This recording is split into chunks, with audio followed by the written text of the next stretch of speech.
감정적 폭식은 갑자기 찾아오는 것 같지만 사실 그 안에는 보이지 않는 어떤 패턴이 숨어 있습니다. 대부분 이런 이제 흐름을 따릅니다. 어떤 이제 상황이 있고요. 그 상황에 따른 생각이 있고 그 생각에 수반되는 감정이 있고 그러한 감정으로 인한 행동이 있죠. 폭식이기 때문에 보통 그 행동은 폭식이죠. 특히나 이 그 감정 같은 경우에는요. 그것과 연결된 생각이 반드시 있습니다. 예를 들어 볼까요?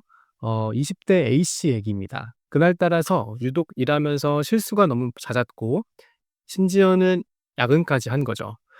퇴근길 이 자극적인 너무 땡겨 가지고 집에 가는 지하철에서 배달 앱을 켜고 인제 주문을 합니다. 집에 와서 배달 온 음식을 정신없이 먹습니다. 먹고 나니까 그 몰려오는 막 후회. '아 왜 또 이렇게나 많이 먹었지? 또 살찌겠네.' 이런 이제 상황이 있었던 거죠. 이 상황을 앞에서 얘기한 상황, 생각, 감정, 행동에 따라서 한번 정리를 해 보겠습니다. 상황은요. 저녁 9시 야근하고 집에 가는 길이고 자극적인 것이 너무 먹고 싶어짐. 그때 들 생각은요. '아 오늘 너무 실수 많이 했어. 진짜 나 한심하다. 쪽팔린다.' 이런 생각들이 있을 수 있겠죠. 이때 수반되는 감정은 우울감이 한 80 점이고요. 자책이 한 70 점입니다. 이때 한 행동이 뭐였죠? 네, 배달 음식을 시키는 거였죠. A씨는 마라탕과 마라샹궈, 꼬바로우까지 해서 거의 3 인분 넘게를 혼자 다 먹었습니다. 감정적 폭식이 일어난 이 일련의 상황들을 정리하면은 이렇게 되겠네요. 이제 그다음은 생각을 확인했으니 이것을 바꿔보는 것입니다. 생각이 바뀌면 마음이 편해지는 경험 많이 해 보셨죠? 폭식을 하는 상황에서도 마찬가지입니다. 생각을 조금 바꿈으로써 폭식을 유발하는 감정을 뭐 없앤다기보단 조금 더 잘 견딜 수 있도록 하는 것이죠. 앞서 제가 말씀드린 그 예시 상황에서 어떤 생각을 했었나요? '자극적인 음식이 땡기네. 오늘 너무 실수를 많이 했어. 진짜 나 한심하다. 쪽팔린다.' 이런 생각을 했었죠. 사실 이런 생각을 하면 누구나 우울감과 자책감 혹은 짜증과 같은 감정을 느낄 수밖에 없습니다. 따라서 우리는 이 생각을 좀 다르게 바꿔보는 것입니다. 예를 들면요. 오늘 유독 실수를 많이 한 것일 뿐이다. 그동안에 내가 잘 해왔던 부분도 있으니까 다른 사람들이 나를 한심한 사람이라고 할 수는 없을 것 같아. 이런 식으로요. 우리가 부정적인 감정에 휩싸이면 자꾸 부정적인 생각을 하게 됩니다. 그럴 땐 이렇게 한 발 뒤로 물러나서 내 생각을 객관적으로 관찰하는 연습이 필요하죠. 생각을 바꾸는 건 억지 긍정이 아닙니다. 다른 관점을 갖는 것이죠.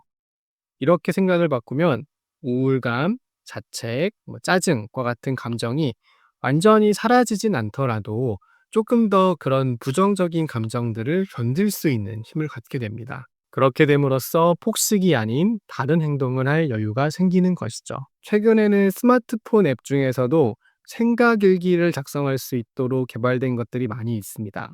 그리고 나서 내가 폭식을 하지 않았다라고 한다면 선택할 수 있었던 다른 행동들도 한번 적어 보라고 말씀을 드리는 편입니다. 이걸 이제 노트에 적든 스마트폰을 사용하든 관계없이 대략 이 양식대로 며칠만 한번 써 보세요. 어떤 상황에서 나는 감정적인 폭식을 선택하는지 명확하게 보이기 시작합니다. 그리고 이러한 자기 관찰이 감정적 폭식을 줄이는 데 분명 도움을 줄 것입니다. 이때 생각 교정을 통해서 부정적 감정을 견딜 수 있는 힘이 생겼다면요.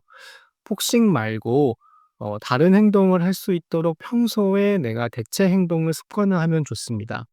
예를 들면 뭐 찬물 샤워하기, 산책하기, 뭐 인형 때리기, 명상 이런 것들이죠. 이렇게 폭식 대신에 다른 반응을 준비해 두는 것이 훨씬 더 좀 효과가 좋습니다. 이렇게 생각을 관찰하고 교정하는 것은 사실 한 번에 잘 되진 않습니다. 꾸준한 연습이 필요하고요. 그리고 감정을 관리하고 이 폭식이라는 행동을 관리하기 위해서는 이렇게 생각 일기뿐만 아니라 어떨 땐 좀 다양한 접근이 필요할 때도 있습니다.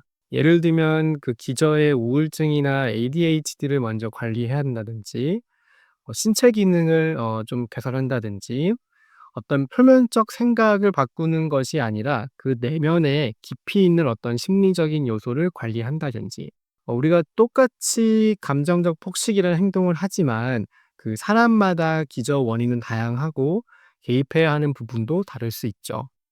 또 폭식을 하다 보면 체중이 늘면서 다이어트의 굴레에 빠지기도 하고요. 그래서 진료실에서 종종 이런 얘기들을 들어요. "도대체 내가 어떻게 관리를 해야 하는지 모르겠다." 아마도 영상을 보고 계시는 분들도 그런 고민을 하고 계시는 분들이 꽤 되실 것 같아서 정리가 필요한 분들을 위해서 어떤 관련된 세미나를 좀 준비해 보려고 합니다. 몸과 마음 모두 챙기는 건강 관리를 위한 구체적인 방법에 대해 말씀드릴 예정입니다. 보다 자세한 내용은 하단에 그 고정 댓글을 참고해 주세요. 우리가 왜 이렇게 감정적인 폭식을 하게 되는 걸까요? 사실 이건 절대 의지가 약해서 그런 것이 아닙니다. 감정적 폭식은 사실 뇌와 몸이 즉각적인 보상을 찾는 어떤 생존 반응입니다. 의학적으로 보면 스트레스가 쌓이면 뇌는 이걸 해결하기 위해서 즉각적인 보상을 찾습니다. 흔히 우리가 이제 도파민이 나오는 행동들 있죠. 자극적인 음식, 단 음식, 고지방 음식 같은 거죠. 이 음식들의 맛을 이미 알아버린 뇌는요, 이걸 먹으면 즉시 쾌감을 느낀다는 걸 안기에 이걸 먹자는 신호를 계속 보내게 되는 것입니다. 이러한 행동이 반복될수록 감정과 먹는 것의 어떤 회로가 뇌에 새겨지는 것이죠. 어떤 그 의지의 문제라기보다는 학습과 뇌 회로의 변화로 유발되는 것이 감정적 폭식입니다. 감정적 폭식은 여러분의 뇌가 살아남기 위해 만든 어떤 긴급 회로입니다.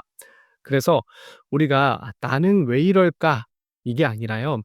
'아 내 뇌가 지금 나를 살리려고 이렇게 하고 있구나.'라고 바라보는 게 좀 필요하다고 생각합니다. '지금 내 감정이 너무 힘들어서 내 뇌가 음식을 찾고 있구나.' 이걸 인식하고 대처하는 것, 그게 바로 변화의 시작입니다. 그 뇌의 회로에 생각의 변화라는 어떤 브레이크를 하나 끼워 넣는 연습, 오늘 생각일기 한 줄부터 시작해 보세요. 영상 시청해 주셔서 감사합니다.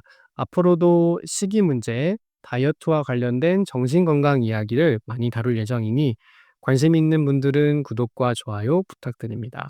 이상 정신과 의사 장지연이었습니다.